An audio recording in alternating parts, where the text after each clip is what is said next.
Hello friends, काजल chemistry study में आप सभी का स्वागत है। तो इस वीडियो में हम जानेंगे क्या यौगिक एवं मिश्रण में अंतर।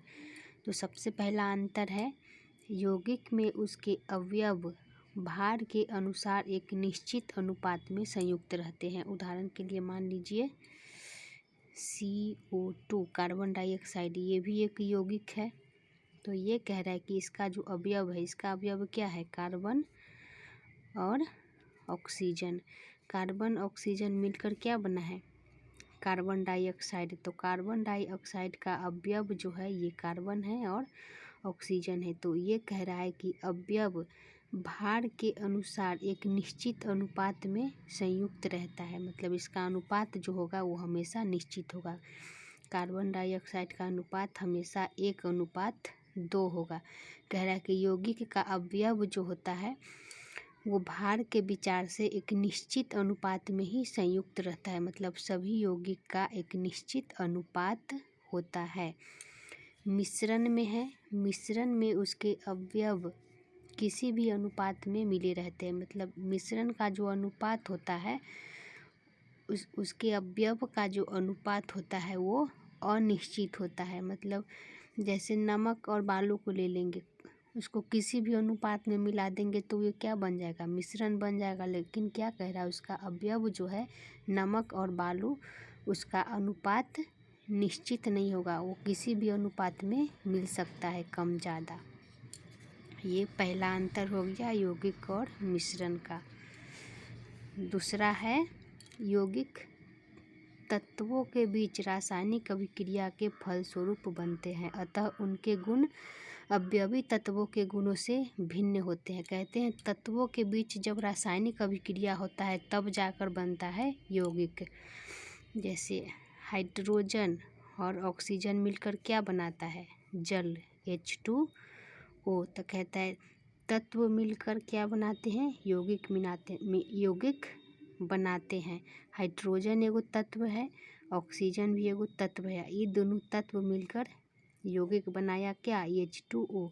तो यहाँ कह रहा है कि यौगिक तत्वों के बीच रासायनिक अभिक्रिया के फलस्वरूप बनते हैं। इसके बीच जब रासायनिक अभिक्रिया होगा तभी बनेगा H2O। मतलब कोई भी यौगिक रासायनिक अभिक्रिया से ही बनता है, अतः उसके गुण अवयवी तत्वों के गुणों से भिन्न होते हैं। मतलब इसका जो गुण है, अवयव जो है हाइड्रोजन ऑक्सीजन, इसका जो गुण है यौगिक के गुण से भिन्न होगा, मतलब अलग होगा। हाइड्रोजन का गुण है जलना, ऑक्सीजन का काम है जलने में सहायता करना, लेकिन ये दोनों से जो मिलकर बना है जल, इसका गुण है आग को बुझा देना। मतलब इसका अवयवी तत्व का जो गुण है हाइड्रोजन ऑक्सीजन का, ये जल से मैच नहीं करेगा। वही कह रहा है यौगिक तत्वों के बीच रासायनिक अभिक्रिया के फलस्वरूप बनते हैं, अतः उनके गुण अवयवी तत्वों के गुणों से भिन्न होते हैं, मतलब अलग होते हैं। मिश्रण में कह रहा है कि मिश्रण के गुणों में उसके अवयवों के सभी गुण सम्मिलित रहते हैं। यहाँ ले लेते हैं क्या, लोहा को ले लेंगे, लोहा का चूर्ण और प्लस गंधक का चूर्ण, इसको मिला देंगे तो एगो मिश्रण बन जाएगा, लोहा और गंधक का मिश्रण। मतलब लोहा के चूर्ण को और गंधक के चूर्ण को मिला देंगे तो वो भी एगो मिश्रण बन जाएगा। तो यहाँ क्या कह रहा है, मिश्रण के गुणों में उसके अवयवों के सभी गुण सम्मिलित रहते हैं। इस मिश्रण का अवयव क्या है, लोहा है और गंधक है। तो इसका जो अवयव है लोहा गंधक, मिश्रण में भी इसका अपना गुण मौजूद रहेगा। वही कह रहा है कि मिश्रण के गुणों में उसके अवयवों के सभी गुण सम्मिलित रहते हैं। लोहा का क्या गुण है, चुंबक की ओर आकर्षित हो जाना। तो इस चूर्ण में अगर लोहा और गंधक का चूर्ण है, ठीक है, मिश्रण है, उसके ऊपर हम चुंबक ले जाएंगे तो जितने भी लोहा के कण होंगे वो चुंबक में चिपक जाएंगे। इससे क्या साबित होता है कि लोहा का अपना जो गुण है इस मिश्रण में मौजूद है। वही कह रहा है कि मिश्रण अवयवों के सभी गुण सम्मिलित रहते हैं। ये दूसरा अंतर हो गया।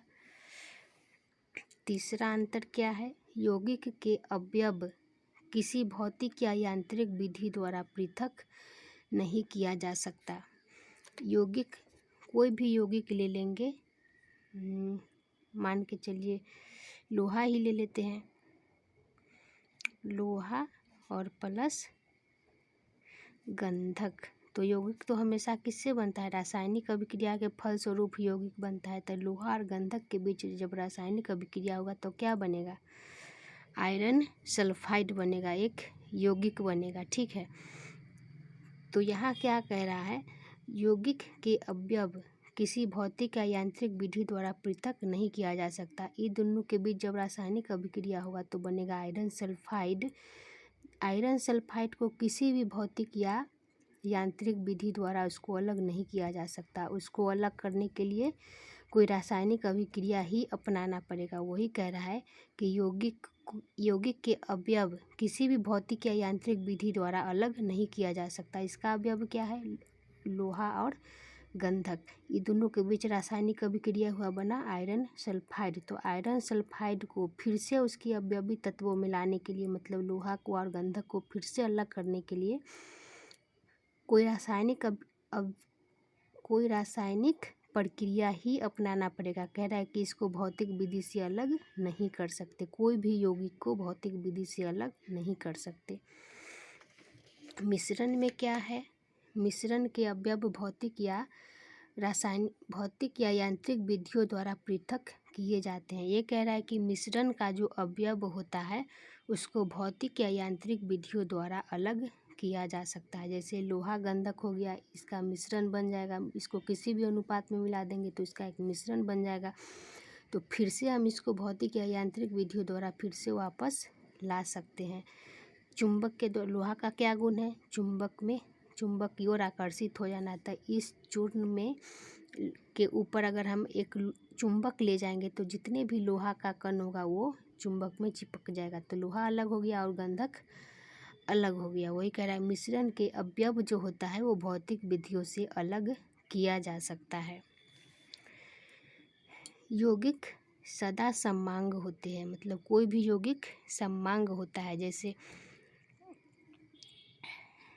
सममांग मतलब जैसे चीनी को उदाहरण ले लेंगे, चीनी का सूत्र क्या है, C12H22O11, ये भी एक यौगिक है। तो ये कह रहा है कि यौगिक सदा सममांग होता है, मतलब चीनी को हम कहीं से भी प्राप्त करेंगे, इसका बनावट जो है, मतलब इसका अनुपात जो है हमेशा सेम ही रहेगा। कार्बन का 12 भाग मिलेगा, हाइड्रोजन का 22 भाग मिलेगा और ऑक्सीजन का 11 भाग मिलेगा। ऐसा कम ज़्यादा नहीं होगा। कह रहा है कि यौगिक सदा सममांग होता है। जल को ही ले लेंगे तो ऐसा नहीं है कि जल पिएंगे तो हमें कहीं पतला पतला सा लगेगा, कहीं गाढ़ा गाढ़ा सा लगेगा, ऐसा नहीं हो सकता, क्योंकि वो सममांग होता है। उसका जो बनावट होता है वो हमेशा ही एक जैसा रहेगा, मतलब हमेशा ही हाइड्रोजन का 2 भाग और ऑक्सीजन का 1 भाग मौजूद रहेगा, किस में, जल में।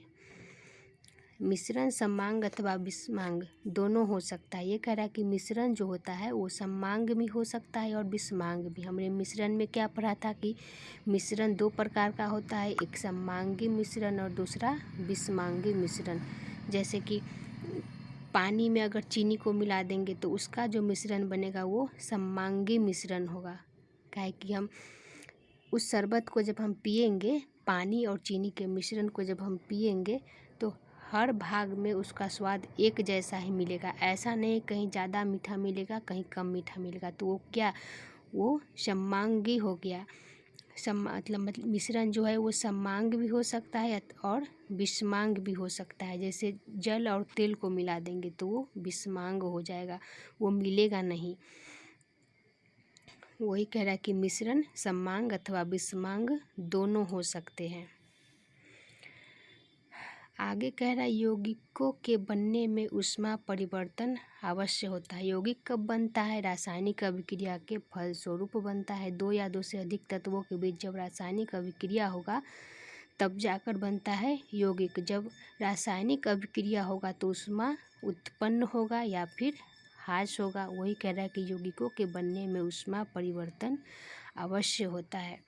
मिश्रण में हो गया, मिश्रण के बनने में ऊष्मा परिवर्तन हो भी सकता है और नहीं भी हो सकता है।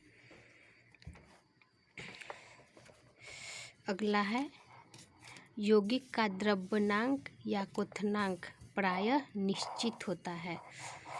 यौगिक का जो द्रव्यनांक होता है और क्वथनांक होता है वो निश्चित होता है। अब द्रव्यनांक क्वथनांक क्या है? तो द्रव्यनांक होता है मतलब वह निश्चित ताप जिस पर कोई ठोस पदार्थ अपने द्रव्य अवस्था में परिवर्तित होता है, उस ताप को क्या कहेंगे? उस यौगिक का द्रव्यनांक कहेंगे। और क्वथनांक हो जाएगा जिस निश्चित ताप पर कोई यौगिक या कोई पदार्थ अपने द्रव्य अवस्था से गैसीय अवस्था में परिवर्तित होता है, उस ताप को उस पदार्थ का क्या कहेंगे? क्वथनांक कहेंगे। तो वही कह रहा है कि यौगिक का द्रव्यनांक या क्वथनांक जो है वो प्रायः निश्चित होता है। और मिश्रण का क्या है? मिश्रण का द्रव्यनांक या क्वथनांक प्रायः अनिश्चित होता है।